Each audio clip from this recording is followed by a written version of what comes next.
Di sini saya akan menjelaskan tentang cara pembuatan peta, cara kerja penginderan jauh, dan cara kerja SIG. Yang pertama, cara pembuatan peta, yaitu langkah pertama, tentukan tujuan peta, misalnya untuk menunjukkan sebaran penduduk atau penggunaan lahan. Kedua, kumpulkan data, bisa dari hasil survei lapangan, GPS, citra satelit, atau sumber resmi seperti BPS. Langkah ketiga, tentukan skala peta, yaitu perbandingan antara jarak di peta dengan jarak sebenarnya di permukaan bumi. Yang keempat, buat rancangan peta dengan menentukan simbol, warna, arah mata angin, dan legenda. Yang kelima, gambar peta bisa manual di kertas milimeter atau digital menggunakan software seperti ArcGIS atau QGIS. Yang keenam, tambahkan keterangan peta seperti judul, skala, legenda, sumber data, dan tahun. Dan yang terakhir, periksa dan cetak peta agar hasilnya akurat dan mudah dibaca. Dan yang kedua, cara kerja penginderan jauh.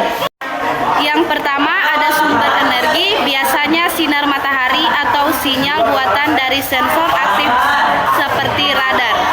Energi ini mengenai permukaan bumi dan dipantulkan oleh objek seperti tanah, air, atau vegetasi. Pantulan energi tersebut ditangkap oleh sensor yang berada di satelit atau pesawat terbang. Lalu, data hasil tangkapan dikirim ke stasiun bumi dan direkam dalam bentuk citra digital.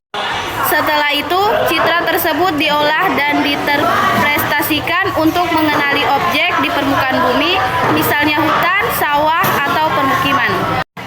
Dari proses ini, kita bisa membuat peta dan memantau kondisi bumi dari jarak jauh. Dan yang ketiga atau yang terakhir itu, cara kerja SIG atau Sistem Informasi Geografi.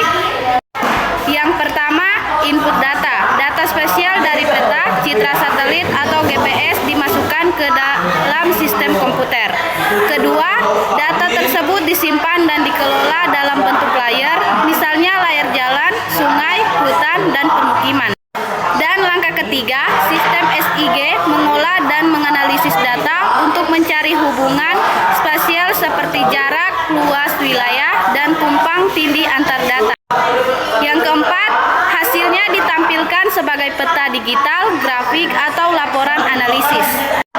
Jadi SIG itu seperti otak pintar yang memadukan data peta dan informasi geografi dalam satu sistem digital.